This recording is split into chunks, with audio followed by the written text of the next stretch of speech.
할렐루야. 하나님 우리 예배를 기뻐 받으십니다. 서로 인사하고 축복하십시다. 사랑합니다. 성령 충만하시기 바랍니다. 말씀의 은혜가 있기 바랍니다. 신령한 저주를 사모하라. 뭘 사모하라고요? 오늘 2절 말씀 보니까 갓난아이들 같이 그런 말씀이 있는데, 요즘 농촌에는 애기 울음소리가 잘 안 들린다고 그럽니다. 애들 많이 낳고 출산율이 좀 높아졌으면 좋겠어요. 나라도 그렇고 동네도 그렇고 한 집안에도 애 울음소리가 나면은요, 그건 경사인 거예요. 다 새 생명을 기다리지 않습니까? 그런데 애들 키워보면 태어날 때 그 기쁨은 잠시 지나가고 그 아이가 자라면서 기쁨이 점점 더 커지는 것입니다. 건강하게 자라면서 엄마하고 눈만 마주쳐도 그렇게 행복하고, 또 막 뒤집기 하고 앉고 일어서고 걸음마 할 때요, 온 집안이 깔깔대고 얼마나 분위기가 좋은지 몰라요. 성장하면서 키우면서 그 순간순간이 참 행복이 있습니다. 그런데 그 애들이 뭘 먹고 클까? 젖만 먹고 크는 거예요. 다른 거 안 먹어요.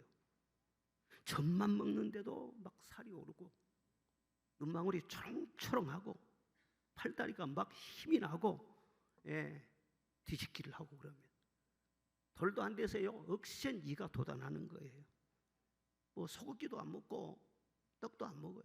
생선도 안 먹어요. 젖만 먹어요. 그런데도요 쑥쑥 자라나는.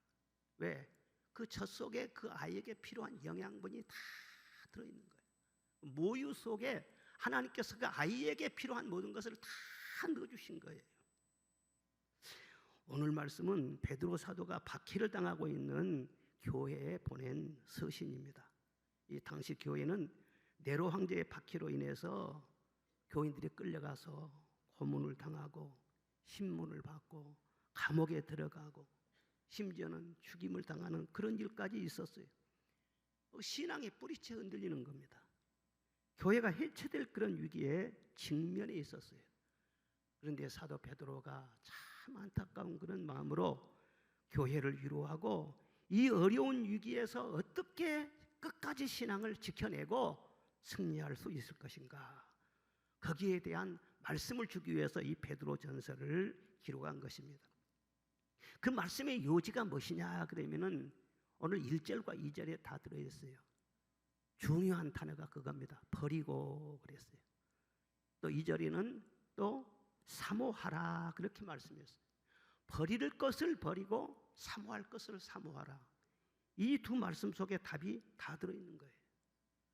먼저 무엇을 버려야 되느냐? 모든 악독과 기만과 외식과 시기와 모든 비방하는 말을 버리고 그렇게 말씀했어요.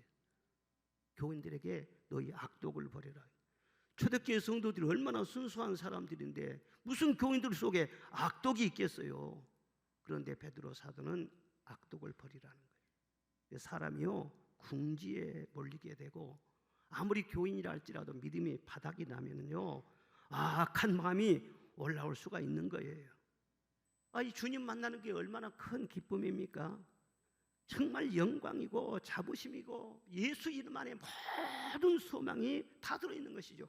그런데 예수님을 믿는다는 것 때문에 심한 핍박을 받다 보니까 아무래도 천국을 간다고 하지만은요 천국 소망이 점점 멀게 느껴지는 거예요. 우리 삶이 피폐해지고 고통을 계속 받다 보니까는요 기뻐해야 되는데 기쁨이 사라지는 거예요.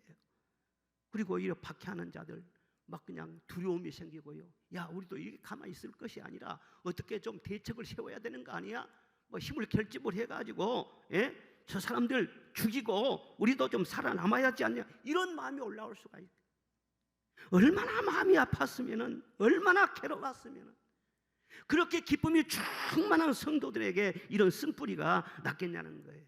그래 박해하는 저들이나 이쪽 사람들이나 사실 똑같아져 버린 거예요. 그게 악독이죠. 그 악독을 다 버리라는 거예요. 시기와 미움과 비방하는 거 다 버리라는 거예요.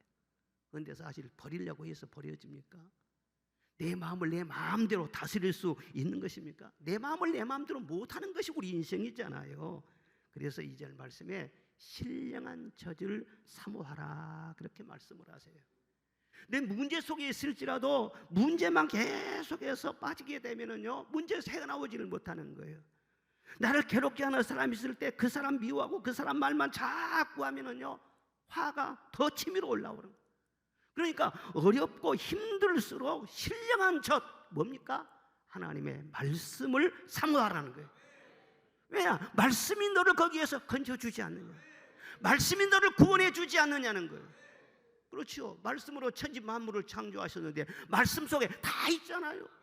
말씀 속에 생명이 있고 위로가 있고 기쁨이 있고 능력이 있고 반전이 있고 영광이 있고 승리가 있고, 말씀이 너희 속에 들어가면은 말씀이 다 일을 한다는 거예요. 그러니 현실이 아무리 어렵다고 할지라도 그 문제에 집중하지 말고, 그러면 그럴수록 말씀 속으로 더 들어가라. 말씀이 너희를 구원할 것이라는. 그런데 어떤 말씀이냐면은 순전하고 신령한 젖을 사모하라 했어요. 저도요, 엄마가 그냥 막 속이 상하거나 좀 좋지 않은 걸 너무 많이 먹어봐요. 그러면 얘들이 그거 먹고 설사해. 그러니까 엄마를 위해서도요, 아니 자녀들을 위해서도 엄마들은요 먹는 것도 조심해야 된다. 그런데 우리가 말씀을 다 사모해야 되는데 순수한 이 말씀이 얼마나 좋습니까? 그런데 여기에 섞일 수가 있어요. 순전해야 된다는 거예요. 신령해야 된다는 거예요. 옳은 말 같지만 다 하나님 말씀이 아닌 것이 있어요. 겨와 밀을 구별할 줄 알아야 돼요. 하나님 말씀 속에는 생명이 있어요. 하나님이 보장하는 거예요. 이 세상에 많은 지식이 떠돌고 있습니다. 정보가 있고 이론이 있고 상식이 있고 사상이 있고, 사상이 무서운 거예요. 사람을 확 지배해요. 여러분, 사상에 붙잡힌 자 되지 말고 말씀에 붙잡힌 자 되시기를 바랍니다. 사상을 지배하고 다스릴 수 있어야지 사방에 붙잡으면 되겠어요? 요즘 엄마들이요, 시간마다 자꾸 젖을 자주 줘야 되잖아요. 젖주기가 불편하니까 애들이 버티면은 뭘 물려주느냐? 쪽쪽이를 물려주는 거예요. 이게 쪽쪽이. 울면은요, 얘가 뭐라. 애들이요, 그걸 그렇게 열심히 빨아요. 그거 없으면 막 더 울고. 근데 임시방편으로 잠시 울으면 그치게 할지 모르지만은 그 쪽쪽이 판다고 해서 그 속에 뭐 영양가가 있습니까? 그게 공갈 젖꼭지지요. 그 공갈 치는 거예요. 나는 그게 좀 좋지 않게 보이더라고. 그러니까 어려운 교인들 말이죠, 위로하면서 좀 참으면 괜찮을 거야, 잘 지나갈 거야, 조금만 더 기다려, 이런 식으로 물론 위로도 해줄 수 있지만은, 그러나 영양가가 있는 신령한 말씀이 들어가야 말씀이 그를 구원하는 것이고 이길 수 있는 힘을 주는 것이지, 그렇게 사탕발림식으로 그렇게 하면 안 된다는 거예요. 여러분, 말세가 되면은요, 거짓 선지자, 사이비 이단들이 많이 일어나요. 그래서 그냥 뭐 공갈 젖꼭지 물려주는 식으로 많은 영혼들에게 그릇된 망상과 헛된 소망을 막 심어주는 거예요. 그리고 유혹을 막 그냥 사람들을 막 그냥 속이는 거예요. 여러분, 한번 그런 데 속아 넘어가면은 다시 돌이킬 수 없는 파탄을 가져온다는 것을 알아야 돼요. 우리 영혼에 정말 필요한 것은 순전하고 신령한 젖인 하나님의 말씀, 성령으로 역사하시는 말씀. 피와 물과 성령은 하나라고 했어요. 그 말씀을 잘 받아들일 때 이 세상에서도 이길 수 있지만 마지막 주님 앞에 섰을 때, 내가 진짜였구나, 그 주님 앞에서 다 드러나지 않겠어요? 신령한 젖을 사모하라 하겠는데요, 사모하는 것은요, 열정으로 바라는 것을 말하는 것입니다. 어린애들 젖 먹을 때 봐보세요. 얼마나 막 힘껏 빨잖아요. 얘들이 어디서 그렇게 힘이 왔는지. 젖 빠는 것은요, 어른들 못 따라가는 거예요. 쭉쭉 빨아당기는 거예요. 아이고, 내가 살려면 먹어야 돼, 내가 크려면 먹어야 돼, 내가 젖 먹어야 내가 장사되고 나도 뒤집기도 할 수 있고 일어설 수도 있고, 잘 먹어야 돼. 얘들 우리 손자를 또 젖 먹을 때 보면요, 겨누지도 안 해요. 열심히 먹는 거예요. 엄마 젖꼭지가 그냥 아플 정도로 그냥 젖이 안 나오면 막 물어 뜯어. 왜 안 나오냐? 이거 얘들 젖 먹는 데 보면은요, 그렇게 사랑을 쏠 수가 없어요. 그런 갓난아이처럼 너희들은 말씀의 젖을 사모하라. 이 베드로전서 수신자 중에는요, 장로가 있어요. 남자도 있고요, 여자도 있고, 남편도 있고요, 아내도 있고, 젊은이들이 있어요. 그 장로가 됐든지 젊은이가 됐든지 하나님의 말씀을 받을 때는 어린 아기가 젖을 먹듯이 하라는 거예요. 순전한 마음으로 사모하는 거예요. 다 배불러 가지고 다 알고 있는데 그렇게 하면 안 돼요. 예, 젖을 먹듯이 그렇게 그러면 영혼이 쑥쑥 자라나는 거예요. 영혼이 잘 자라면 어떤 핍박과 환난이 와도 다 이겨낼 수 있다. 이것이 바로 베드로 사도의 처방이라는 말이에요. 요즘도 신앙이 많이 무너지고 교회가 힘들고 막 그런다고 하잖아요. 이거 어떻게 위기를 타개해야 할 것입니까? 방법이 무엇입니까? 다른 게 아니에요. 오늘 말씀대로요, 하나님의 말씀 속으로 들어가면은 하나님의 말씀이 교회 속에서 일하게 되고 성도를 영혼 속에서 일하게 되면은 살아계신 하나님이 드러나게 되고. 예수는 아무나 믿습니까? 신앙생활은 사치가 아니에요. 액세서리가 아니에요. 살려고 믿는 거예요. 여기 살아계신 하나님이 역사하면은요, 사람들이요 하나님 만나러 온다는 거예요. 전도가 된다는 거예요. 실제 신령한 젖을 잘 먹으면은요, 사랑이 쑥쑥 자랍니다. 3절에 보니까 너희가 주의 인자하심을 맛보았으면 그리하라, 그런 말씀이 나와요. 인자라고 하는 것은 사랑, 하나님의 약속된 사랑을 말하는 거예요. 그러니까 말씀을 사모해서 은혜를 받으면은요, 주님의 인자하심을 맛보게 되어요. 주님의 사랑을 체험하게 되는 것입니다. 그 어린애들이 젖 먹을 때 보면 행복한 표정이 있잖아요. 아주 세상 모든 것을 다 얻은 것처럼 아주 만족하고 아주 행복해하면서 젖을 먹는 것. 엄마도 얘 안고 젖을 먹을 때는요, 그렇게 사랑스러울 수가 없어요. 그냥 쓰다듬고요. 아이 젖 먹을 때가 엄마로서는요 가장 행복할 때요. 나는 엄마가 안 돼봐서 모르지만은요, 얘들 키우면서 보면 그런 것 같아요. 이같이 우리 하나님은 사랑이시고 말씀도 사랑이세요. 성령도 사랑이세요. 제가 이 말씀을 제가 준비하면서 좀 그런 생각을 해봤는데, 꼭 이 시간에 제가 설교할 때는 엄마가 젖 먹이는 것처럼 그런 식이 될 수가 있는 것이거든. 나도 사랑으로, 진짜 아닌 게 아니라 사랑으로 해요. 성도들이 참 이 말씀 먹고 은혜 받고 고침을 받고 새로워졌으면 좋겠다.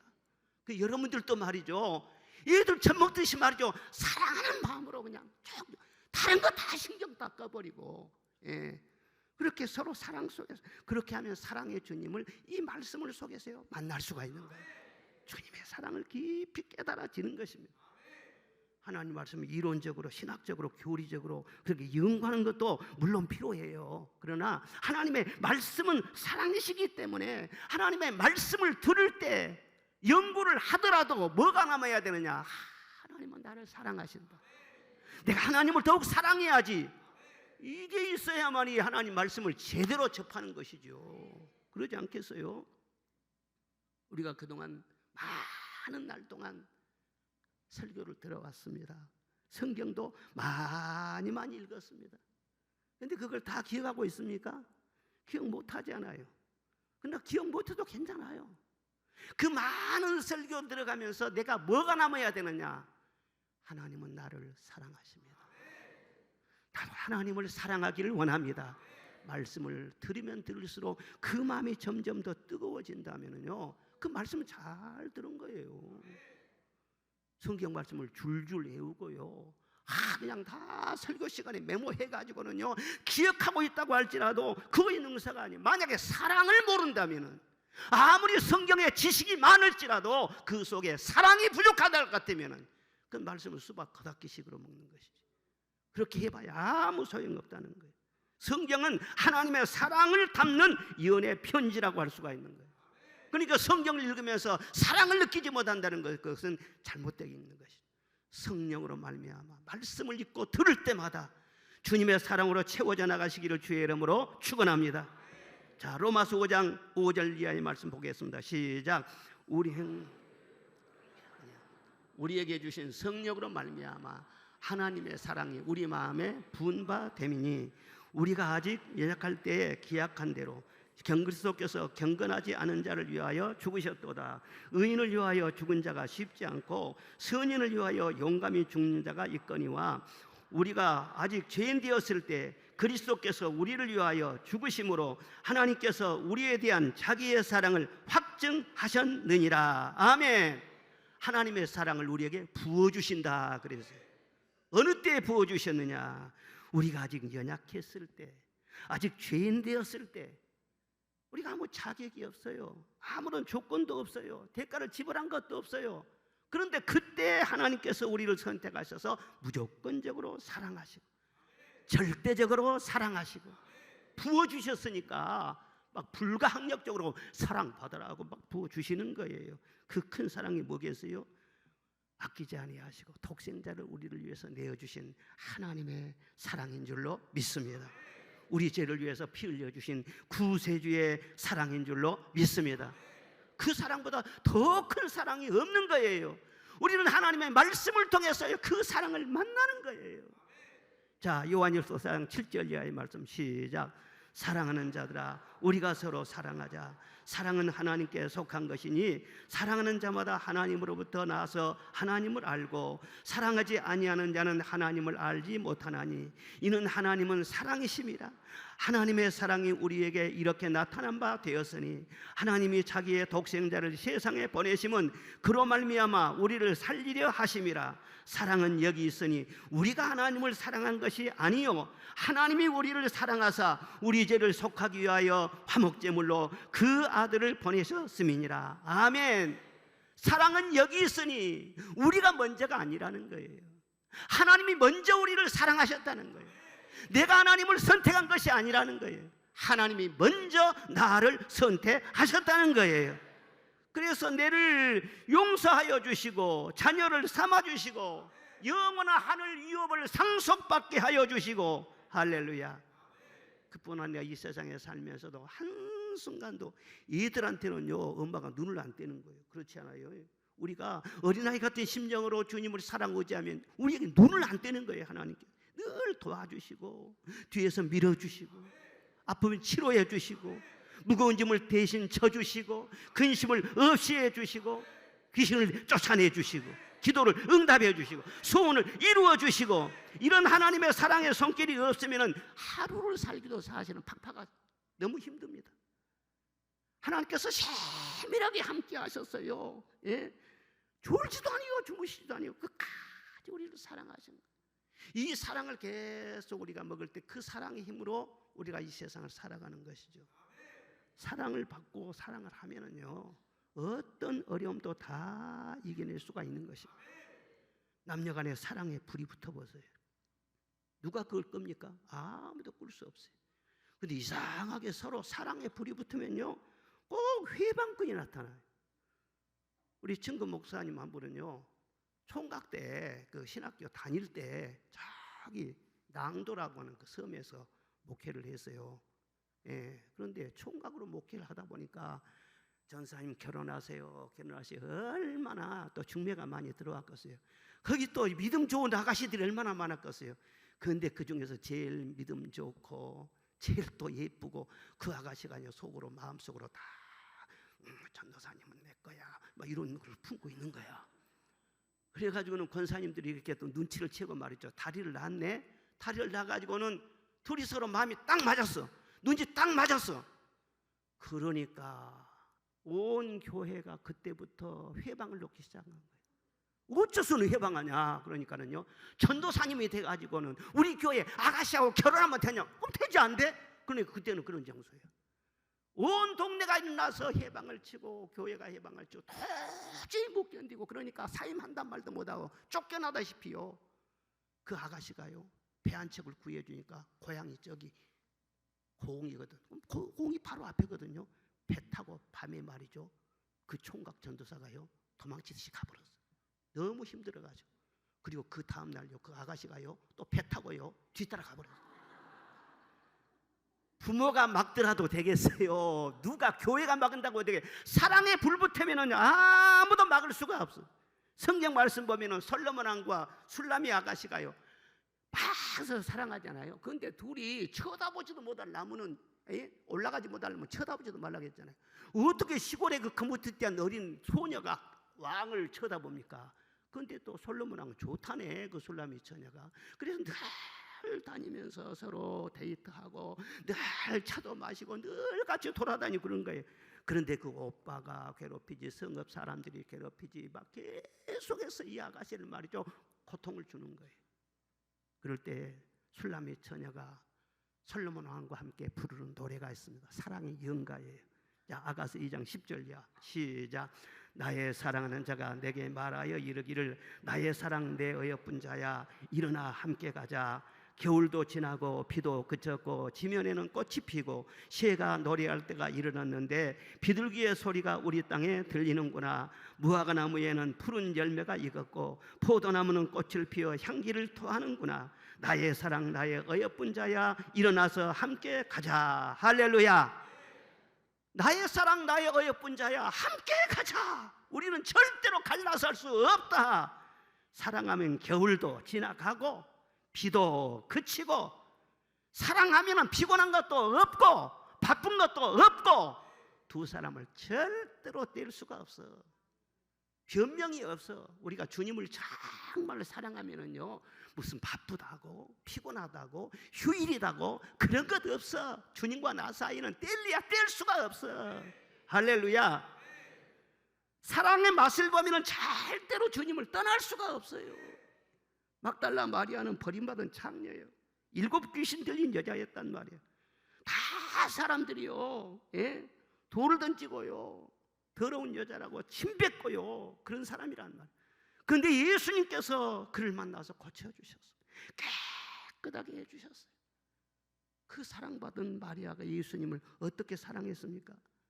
나중에 예수님에 대한 여러 가지 말들이 많고 예수님 떠난 사람들도 많고 그러는데 그 사랑받은 막달라 마리아는요 예수님 떠날 수가 없지.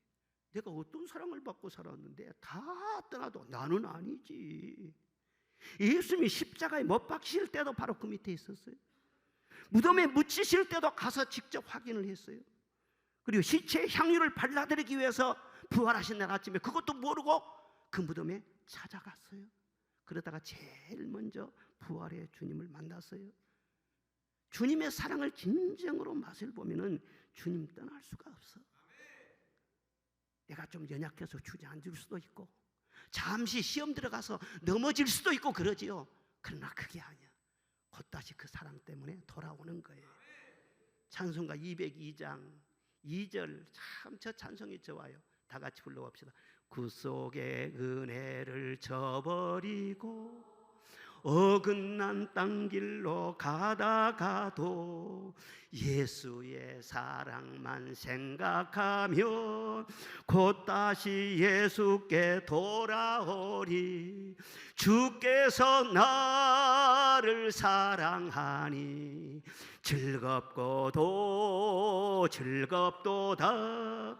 주께서 나를 사랑하니 나는 참 기쁘다. 아멘. 구속의 은혜를 쳐버리고 어긋난 딴길로 가다가도 그게 인간이에요. 아무리 잘하려고 하지만은 흔들릴 수도 있고 때로는 넘어질 수도 있어요. 그러나 사랑의 맛을 제대로 보는 사람은요 영원히는 못 떠납니다. 그 사랑 생각나서 곧다시 주께로 돌아오리. 이것이 우리의 찬송이고 고백이지 않습니까? 아무리 사람이 안 변하네 그래도요 사랑받으면 변하는 거예요. 왜? 그것이 사랑의 능력인 것. 자기 힘으로 변화 못해요. 자기 힘으로 결단이 안 되는 거예요. 죄도 못 끊어요. 그러나 주님의 사랑이 쏙 그 속에 들어가면요 변하는 것입니다. 왜? 사랑의 힘이 바꾸는 것입니다. 영국의 웰링턴이라는 유명한 해군 제독이 있었어요. 나폴레옹과 싸워가지고는 승리를 짓거든요. 영국에서는 전설적인 그런 인물이에요. 그런데 하루는 이 제독에게 골치 아픈 일이 생겼어요. 그게 뭐냐면은 병사 하나가 탈영을 한 거예요. 전시에 탈영을 하면요 그건 사형감이거든요. 그래서 체포해서 감옥에 넣어놨어요.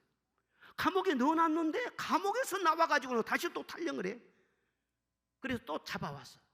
또 감옥에 넣어놨는데 또 탈령하고 또 탈령하고 4번이나 탈령을 했네. 웬만하면 사형을 시키지 않으려고 그렇게 했는데 도저히 이건 안 되는 거예요. 그래서 사형 선고를 내리고 그 사형 집행 현장에서 웰링턴 장군이 그렇게 말을 합니다.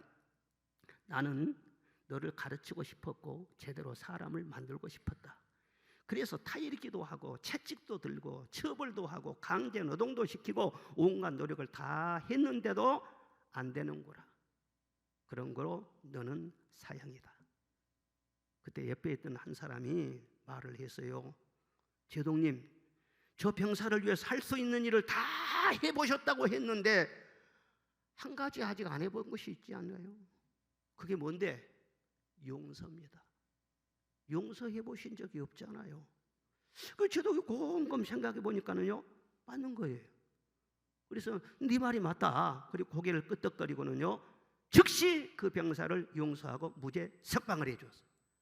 그랬더니 그 다음에 어떤 일이 일어났을까요?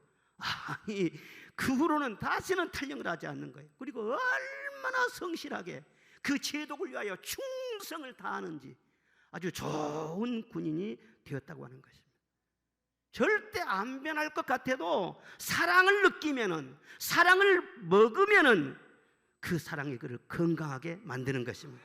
지혜롭게 만드는 것입니다. 바른 길을 갈 수 있도록 만드는 것입니다. 죄악의 사슬에서 모든 중독에서도 끊어지게 만드는 것입니다. 사랑이 부족한 것이 이 세상의 고통이에요.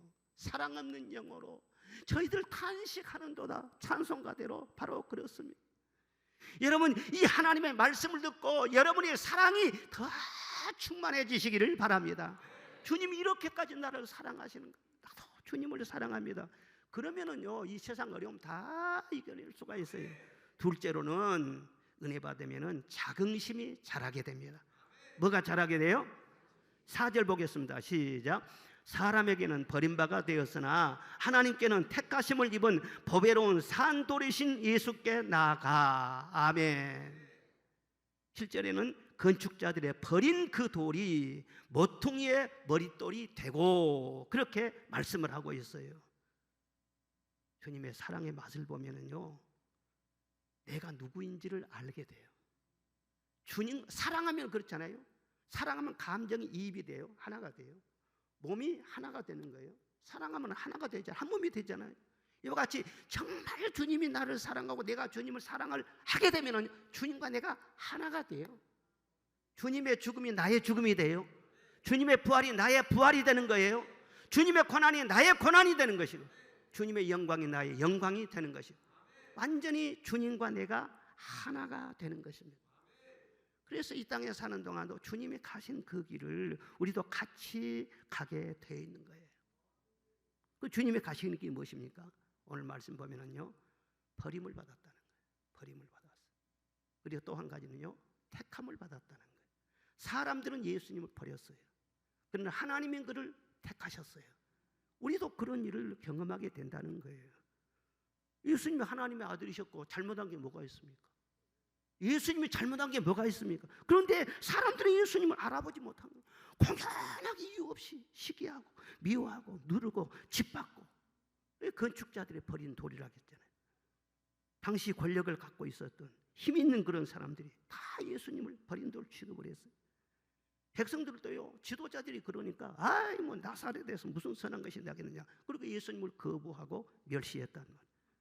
그러나 사람들은 그를 버렸지만은 하나님은 선택하셨죠. 항상 하나님은 함께 하셨죠. 그래서 함께 하셔서 하나님의 사람인 것을 그의 모든 사역을 통해서 증거를 하신 것이죠. 예수님 가는 곳곳마다 병을 고칩니다. 나병이 깨끗함을 얻습니다. 귀신 들린 자가 자유케 되고, 죄인이 용서함을 받고, 맹인이 눈을 뜨게 되고, 죽은 자가 살아나게 되고, 예수님이 가는 곳곳마다 고치고 해결되고 길이 열려지고 모든 것이 변화가 된 거예요. 하나님 말씀이 다 이루어지는 것입니다. 그 사역을 통해서 예수님은 하나님의 택함 받은 자인 것이 증거가 되는 것이에요. 모든 때마다 일마다 예수님이 그를 높여주신 거예요. 그래서 결국은 모든 입술 나이금 예수님의 이름을 찬송하게 하고, 모든 무릎을 주 앞에 꿇게 하고, 하나님이 그렇게 하신 거예요. 그래서 예수님을 모퉁이돌로 하나님이 삼으셨다. 예수님 모퉁이돌, 지금은 모퉁이돌이 별로 뭐 그런 게 소용 가치가 없는데 그 이스라엘의 그 건축은요, 모퉁이돌이 먼저 딱 세워져야만이 거기로부터 계속해서 이렇게 연결해 가지고 집이 된단 말이에요. 모퉁이돌 없으면 집이 안 돼요. 집 자체가. 우리나라도 옛날에 그 머릿돌이 있었잖아요. 근데 예수님을요, 하나님께서는 머릿돌, 모퉁이의 머릿돌, 그걸로 삼으셨다 말씀을 하시네요. 모퉁이 들었으면 집이 안 되는 것처럼 예수님 없는 인생은 안 되는 거예요. 예수님 없는 가정, 예수님 쫓아낸 나라, 세상에 봐보세요. 예수님 쫓아내본 그 나라들 어떻게 살고 있는가 봐보시라. 모퉁이 돌로 하나님께서 삼으셨다. 사람들이 빨리 성공하고 자랑할 것이 많고 힘을 과시하고 굉장히 막 뭔가 되는 것 같아도 모퉁이 돌이신 예수님이 없으면요, 바람 불고 창수가 나면요 무너져 버립니다. 쉽게 무너져. 모래 위에 지은 집이에요. 무너짐이 심하다고 했어요. 시편 37편 말씀 보겠습니다. 시작. 진실로 악을 행하는 자들은 끊어질 것이나 여호와를 소망하는 자들은 땅을 차지하리로다. 24장. 대저 의인은 7번 넘어질지라도 다시 일어나려니와 악인은 재앙으로 말미암아 엎드러지느니라. 아멘. 의인은요, 넘어져도 다시 일어난대요. 넘어지고 또 넘어져도 7번 넘어져도 다시 일어난다는 거예요. 그런데 예수 없는 사람은 어떻게 돼요? 엎드러지면 그것으로 끝나는 거예요. 살필지라도 찾으려고 해도요, 찾아지질 않는다고 성경이 기록되어 있어요. 요즘도 그렇잖아요. 늘 뉴스를 보면 여러분 뭐 보십니까? 뉴스 보면은요, 집 무너지는 소리가 막 들리는 거예요. 큰 집이 무너지면은요, 큰 소리가 나. 높은 집이 무너지면 높이에서 떨어지면은요, 더 큰 소리가 나. 집 무너지는 소리가 이 세상에 많이 들립니다. 그런데 우리는 예수님을 모퉁이 돌로 삼았어요. 예수님 우리를 받쳐주고 계시는 줄로 믿습니다. 모든 범사에는요, 주와 함께하는 거예요. 그래서 주님과 함께 집을 지어가는 것입니다. 그래서 예수님이 세상에서 고독하고 또 버림받고 했던 것처럼 우리를 또 그런 일을 당할 수가 있는 거예요. 그리고 사실 인생이라는 것이요, 그렇지 않아도요, 참 고독한 인생이에요. 어느 순간 뭐 사랑하는 사람도 친구도 다 떠나가게 되잖아요. 그리고 언젠가는 혼자 남을 때가 온단 말이에요. 예. 그리고 건강도 떠나가고 재산을 또 잃게 해도 되고, 예. 결국은 혼자 남아요. 중요한 결정이라도 나 혼자 해야 돼요. 고민을 하더라도 혼자 고민을 하고 혼자 책임을 져야 되고, 예외 없이 모든 인생은 다 외로운 버림받은 그런 고독의 길을 걸어갈 수 있는 것입니다. 그런데 예수님을 믿는 사람들에게는 이 과정조차도 하나님의 피로 의해서 허락하신 것이고, 인간이 버림을 받을 때, 외로움을 알 때 하나님 아버지를 더 간절히 찾게 되는 것입니다. 예수님이 세상에서 버림되었어요. 버림받을 때 얼마나 간절히 하나님을 찾았습니까? 하나님을 찾았어요. 그때마다 하나님과 완전히 하나가 됐어요. 우리도 그 길을 가는 거예요. 그러니까 외로움이라고 하는 것은 사실 하나님께로 가는 길목과 같은 것이에요. 너무 외로워한다고 외로움 타지 마시라고. 바울 사도도 다 그런 과정이 있었어요. 존귀하게 쓰임을 받은 사람일수록 버림받고 택함받고 버림받고 택함받고 이것이 강조가 됩니다. 사람에게는 버림받아도 하나님이 택하여 주시고, 사람은 짓 눌러도 하나님이 높여주시는 것이고, 사람이 고통을 줘도 하나님이 평안을 주신 것이고 승리하게 하시는 것이고, 전혀 이것도 저것도 안 당한다, 그런 인생은 없는 거예요. 그러니까 우리가 어떤 일을 당할지라도 주와 함께 한다는 것에 대해서 감사해야 돼요. 소망을 가져야 돼요. 바울 사도의 고백을 한번 들어보십시다. 고린도후서 6장 8절 시작. 영광과 욕됨으로 그리하면서 악한 이름과 아름다운 이름으로 그리했느니라. 우리는 속이는 자 같으나 참되고 무명한 자 같으나 유명한 자요, 죽은 자 같으나 보라 우리가 살아있고, 징계를 받은 자 같으나 죽임을 당하지 아니하고, 근심하는 자 같으나 항상 기뻐하고, 가난한 자 같으나 많은 사람을 부유하게 하고, 아무것도 없는 것 같으나 모든 것을 가진 자로다. 할렐루야. 이게 바울 사도의 양면이에요. 예수님의 양면이기도 했어요. 아무것도 없는 것 같지만 모든 것을 가진 자로다. 예수님은 재산이 없었어요. 아무것도 없었어요. 그러나 예수의 이름으로 모든 사람들을 부유하게 하신 줄로 믿습니다. 우리의 기도를 다 들어주시는 줄로 믿습니다. 주님을 따라가면 우리를 또 이런 양면을 거칠 수가 있어요. 요셉을 봐보세요. 형제에게 버림받고 깊은 웅덩이에 버려졌고 노예로 버림받고 감옥에 버림받았잖아요. 그러나 하나님은 또 택하여 주신 거예요. 하나님은 건져내 주신 거예요. 그리고 결국은 애굽의 모퉁이 돌로 세워주시는 거예요. 잠시 고난을 겪었지만 80년 동안 총리가 되게 하셨단 말이에요. 바빌론의 권력자들이 다 다니엘을요 버린돌 취급을 했어요. 그래서 사자굴 속에 그냥 집어넣어버렸다는 시기하고 미워하고 고발하고 얼마나 고통스럽겠어요. 그런데 하나님께서는 그를 선택하셔가지고 사자 입을 봉하시고 건져내시고 그 다음에 그를 더 높은 지위에 올라가게 하시고 대적자들을 다 사자의 밥이 되게 하셨단 말이에요. 아브라함도 모세도 다윗도 하나님의 사람 중에 그런 양면이 없는 사람은 한 사람도 없습니다. 한때 버림받고 오해받고 무시당하고 괴롭힘을 당하지만 하나님께서는 그를 택하여 주시고 성전의 모퉁이 돌로, 가문의 모퉁이 돌로, 나라의 모퉁이 돌로 삼아주시는 것이 하나님의 깊은 섭리인 것을 감사하시기를 바랍니다. 요한계시록 21장 14절 봅시다. 시작.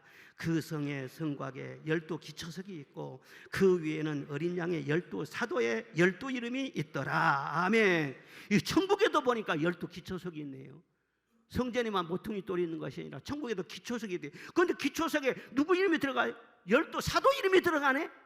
베드로 이름이 거기에 들어가네.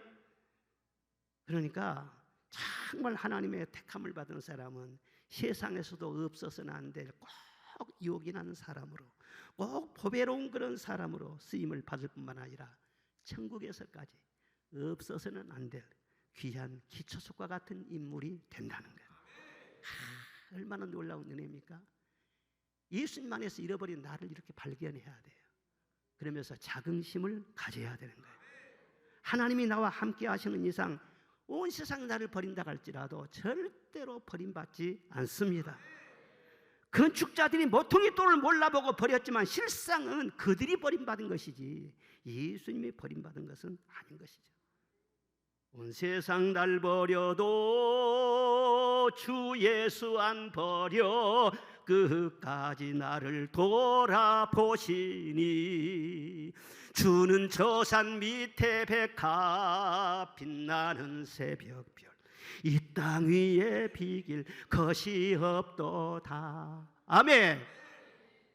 온 세상이 날 버려 주 예수는 안 버리신다는 거예요.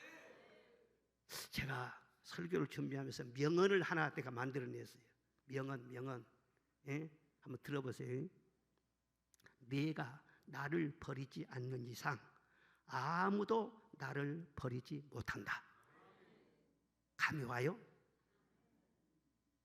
하나님이 너를 안 버리는데, 그런데 믿음이 약하고요 신령한 전 말씀을 잘 못 먹으려면 영적으로 병이 들어가고 내가 나를 버려 열등감을 가지고 있고 자기 연면에 빠져 있고요 나 같은 것이 어딘데 하나님의 존귀한 사람이 돼가지고 자꾸 열등감으로 빠져드는 거예요. 그렇지 않은 이상, 내가 나를 버리지 않는 이상 누가 나를 버리냐?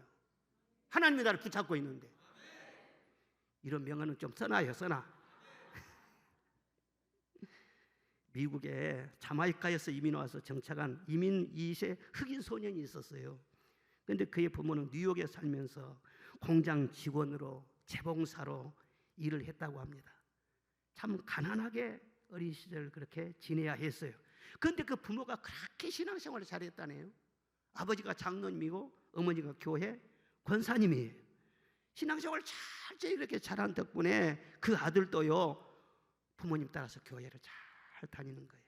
그리고 뉴욕의 빈민가 얼마나 유혹이 많습니까? 그 빈민가에 할렘 가서 난무하는 이런 마약이나 폭력이나 성적인 타락이나 그런 범죄 유혹, 그런 것을 철저히 다 이겨낸 거예요. 그리고 17살에 음료수 공장으로 들어가서 거기에서 직원으로 일을 했어요. 그런데 항상 하나님이 나를 보고 있다 이런 생각을 하면서 성실하게 일을 하는 거예요.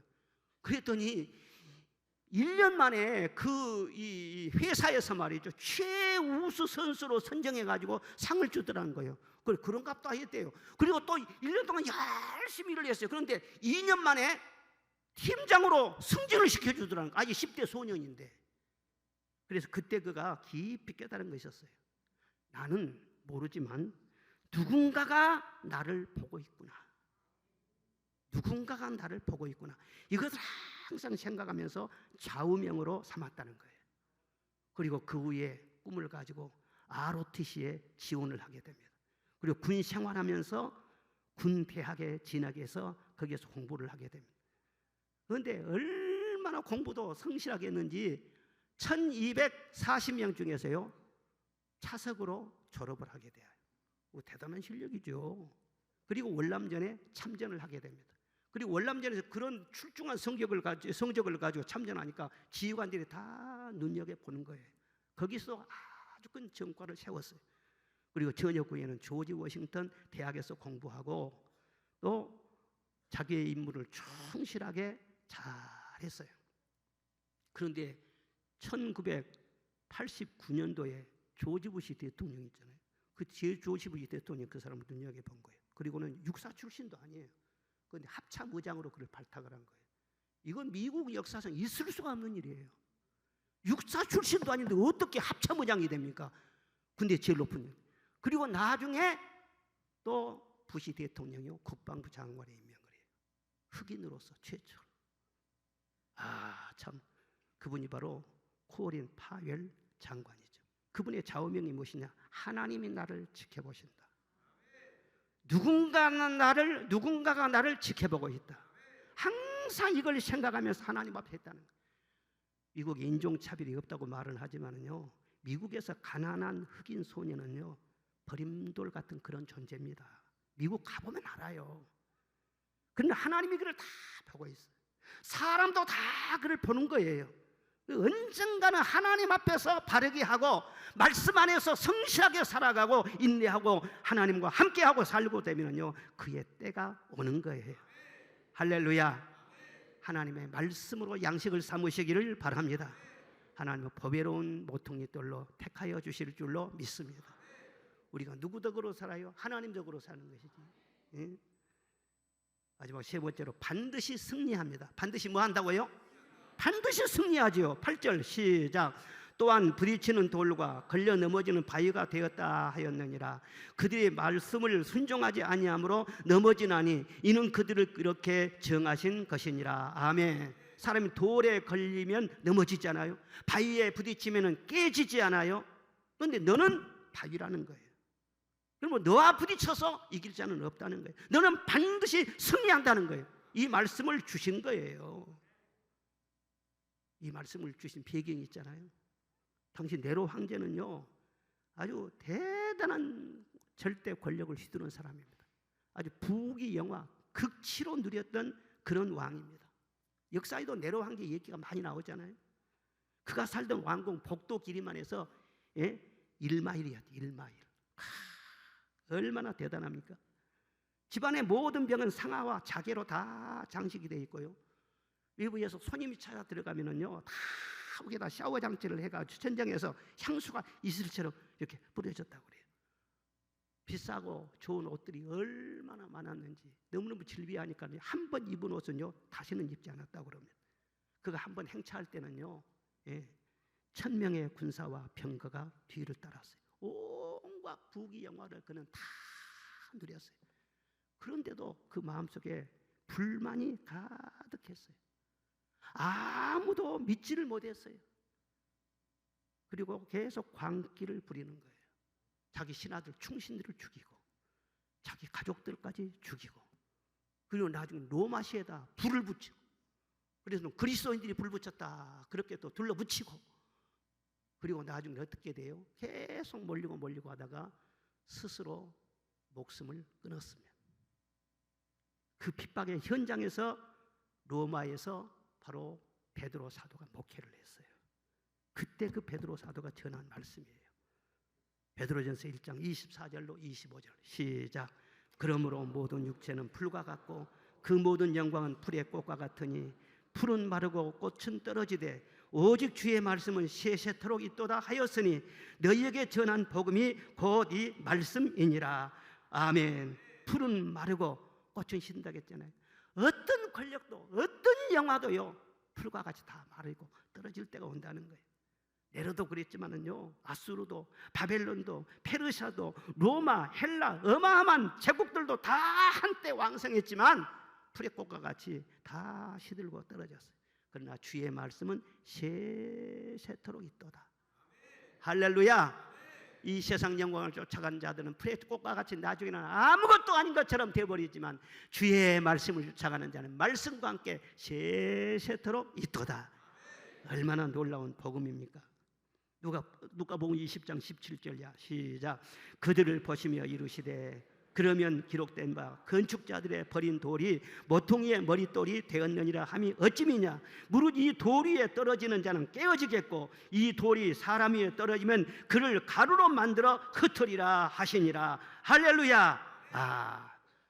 그 돌 위에 떨어지면 가루가 되어버린대요. 그 돌과 부딪히면은요 아직 깨진다는 거예요. 하나님이 깨질 수는 없잖아요. 하나님은 반석이신데 그 하나님이 나와 함께 말씀과 함께하여 말씀과 함께하는 그 사람이 깨질 인생이 될 거예요. 하나님이 그렇게 안 놔두신다는 거예요. 절대로 깨질 수 없다는 거예요. 반드시 너는 승리한다는 거예요. 우리는 한때 버린 돌과 같은 경험도 하지만 그러나 하나님이 택하십니다. 그리고 강한 돌 되게 하여 주십니다. 모든 것을 다 이기게 하여 주시는 것입니다. 말씀과 함께하는 그 사람을 아무도 세상에 이길 자는 없다는 것을 알아야 돼요. 구약시대 한나라는 사람은요 버림받은 돌이었어요. 정말 임신을 못했어요. 결혼한 지 10년이 지나도록. 임신 못하면 실거지약이라. 여자는요 버림받아요. 그때 당시 문화로는요. 임신 못한 것도 너무너무 서럽고 억울하는데 분인나 대적이 나타나가지고는 날 구박을 한 거예요. 애기도 못 낳은 년이 막 이렇게 하면서 무시하고 구박하고 막 눈치를 주고 삐죽삐죽하고 부엌에서 같이 일도 했을 거 아니에요. 그러면서 그냥 남편 몰래 막 꼬집고 그런 못된 행동을 한다. 예? 그렇게 수모를 당하면서 말이죠. 참 하나님 같이 싸울 수도 없고 주님밖에는 없어요. 주님 나를 도와주세요. 요즘 같으면 누가 그렇게 당하고 살아요? 당장 순천으로 달려가서 도장 찍어버리지 그냥. 그런데요 하나님만 바라보고 바보같이 그렇게 살아요. 하나님께서 그 모든 한나의 눈물을 보시는 거예요. 인내를 보시는 거예요. 그리고 그의 기도의 응답으로 사무엘을 주신 거예요. 사무엘만 주신 것이 아니라 5남매를요 낳고 애가 또 주신 거예요. 그러니까 분인나가 말이죠 애가 맷을 낳았다는 말은 없어요. 그런데 그렇게 사무엘 같은 아이를 낳고 5남매를 더 낳아버리니까 완전히 분인나는 납작코가 돼버린 것이지. 납작코가 돼버린 거예요. 그래서 그가 하나님을 팍 찬송하면서 불렀던 찬송이 무엇이냐. 사무엘상 2장 10절. 사무엘상 2장 10 시작. 여호와를 대적하는 자는 산산이 깨어질 것이라. 하늘에서 우레로 그들을 치시리로다. 여호와께서 땅끝까지 심판을 내리시고 자기 왕에게 힘을 주시며 자기의 기름 부음을 받은 이 뿔을 높이시리로다. 할렐루야. 뿔을 높이시리로다. 높이시리로다. 이 세상 나라는 다 이렇게 지나가고 하나님의 나라는 뿔을 높여주시고 대장하는 자는 산산이 깨어지게 하시고 가루가 되게 하여 주시고 하나님의 사람들이 확실하게 승리할 수 있도록 다스리시는 분이 우리 하나님인 것을 믿으시기를 바랍니다. 여러분 인생이 어렵고 힘들다고 해서 이 세상의 방법과 그런 것으로만 자꾸 이겨내려고 하지 마세요. 세상 힘들다고 해서 무슨 처세술을 공부한다거나 사람의 심리 연구를 한다거나 이 세상의 현상을 연구해가지고 이런 방법 저런 방법 물론 그것도 필요하다가지만은요 너무 그거 집중하지 말라는 거예요. 그리스도인은 그리스도인답게 살아야지. 순전하고 신령한 저진 하나님의 말씀을 늘 사모하라는 거예요. 말씀 속에 세상을 이기는 지혜도 있고 세상을 이기는 능력도 있고 상황을 반전시키는 하나님의 손길도 있다는 거예요. 신령한 젖을 사모하라. 얘들이 왜 젖을 안 먹어요? 얘들 보면 젖을 안 먹어. 왜 이상하게 젖을 안 먹네? 이 몸이 아프면 안 먹는 거예요. 몸이 아프면은요 입맛이 떨어져. 그러니까 우리가 하나님 말씀을 사모하지 않는 것은 영적으로 병이 들면 그렇게 되는 거예요. 문제인 거예요. 그리고 뭔가 하여튼 누가 믿긴 거 있어. 뭔가 먹은 것이 있으면 이들이 젖을 잘 안 먹으려고. 이 세상에 말이야 돌아다니면서 뭔가 이것저것을 주워 먹어. 그러면은요 집에 오면은 엄마가 좋은 음식 해줘도요 엄마 나 안 먹어, 엄마 안 먹어. 먹은 것이 있으니까 먹는다. 배고프면 지가 왜 안 먹어요? 여러분 하나님의 말씀을요 잘 받아들여요. 이 세상은 지식이 충만하지만은요 여러분을 살리는 사랑의 말씀이 아니에요. 유튜브 들어가고 그래도요 아무 거 보면서 그것이 하나님 말씀인 것으로 착각하지 말라고. 사랑으로 말씀을 받아들여요. 주의 성전에 나를 향한 말씀으로 말씀 잘 먹고 사랑이 자라고 자긍심이 자라고 날마다 이겨나가는 우리 모든 성도가 되시기를 주의 이름으로 축원합니다.